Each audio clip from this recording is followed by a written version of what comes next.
Uncle ನಾವೆಲ್ಲ ಮಕ್ಕಳು in fact ನಾವು ಬರೋ ಟೈಮಲ್ಲಿ ಆಲ್ರೆಡಿ ತುಂಬ ಬೇರೆ ಥರನೇ ಇದ್ದರು ಆ್ಯಂಡ್ ನಾವು ಬರೋ ಟೈಮಲ್ಲಿ ನನಗೆ ಅಷ್ಟು ಇಂಟ್ರ್ಯಾಕ್ಷನ್ ಇರಲಿಲ್ಲ ದ್ವಾರಕೀಶ್ ಅಂಕಲ್ ಜೊತೆ ಬಟ್ ಅವ್ರ ಮಕ್ಕಳೆಲ್ಲ ಪರಿಚಯ ಇನ್ಫ್ಯಾಕ್ಟ್ ಅವರು ಮಾಡಿರೋ ಸಿನಿಮಾ ಎಲ್ಲ ನೋಡಿರುವೆ ನಾವೆಲ್ಲ ಅವ್ರ ಸಿನಿಮಾಗಳನ್ನ ತಾನೇ ನೋಡ್ತಾ ಇದ್ದಿದ್ದು ಅವಾಗ ಎಸ್ಪೆಷಲಿ ದೊಡ್ಡ ಮಾಮ ಜೊತೆಲ್ಲ ಮಾಡಿದಾಗ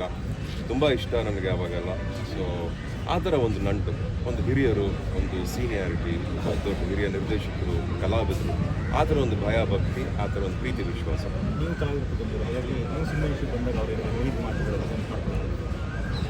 ಅಫ್ಕೋರ್ಸ್ ಎಲ್ಲೇ ಸಿಕ್ಕಿದ್ರು ಹಿರಿಯರಾಗಿ ಆಶೀರ್ವಾದ ಮಾಡೋರು ಆಶೀರ್ವಾದನ ನಾವು ಭಾಳ ಭಕ್ತಿಯಿಂದ ಸ್ವೀಕರಿಸ್ತೀವಿ. ನಿರ್ದೇಶಕರಾಗಿ ಅನೇಕ ಚಿತ್ರಗಳನ್ನು ನೀಡಿದಂಥ ಕಲಾವಿದ ನಮ್ಮ ದ್ವಾರಕೀಶ್ ಅವರು ಹೇಳುವಾಗ ಯಾವಾಗಲೂ ಕೂಡ ನಾನು ಒಂದು ಸಾರಿ ನಾನು ಅವ್ರು ಭೇಟಿ ಮಾಡಿದ್ದೆ ಆಫ್ರಿಕಾದಲ್ಲಿ ಶೀಲಾ ಅಂತ ಹೇಳಿ ಎಲ್ಲ ಗೊತ್ತಿರಬೇಕು. ಆ ಚಿತ್ರ ನಿರ್ಮಾಣ ಮಾಡಿದಾಗ ಸ್ವಲ್ಪ ಅದು ಗಲ್ಲಾಪೆಟ್ಟಿಗೆ ಬಂದಿದೆ ಸೋಲು ಕಂಡು ಅದನ್ನು ಭೇಟಿ ಮಾಡಿದೆ ಯಾಕೆ ದ್ವಾರಕೀಶ್ ಆಗ್ತಾ ಇದೆ ಇಲ್ಲ ಚಿನ್ನಪ್ಪಣ್ಣ ನಮಗೆ ಗೊತ್ತಿಲ್ಲ ನಮಗೆ ಕೆರೆ ನೀರನ್ನು ಕೆರೆಗೆ ಚೆಲ್ಲಿ ಎಲ್ಲಿ ಕಳ್ಕೊಂಡಿದ್ದೀವೋ ಅಲ್ಲೇ ಹುಡುಕಬೇಕು ಅಂತ ಹೇಳಿ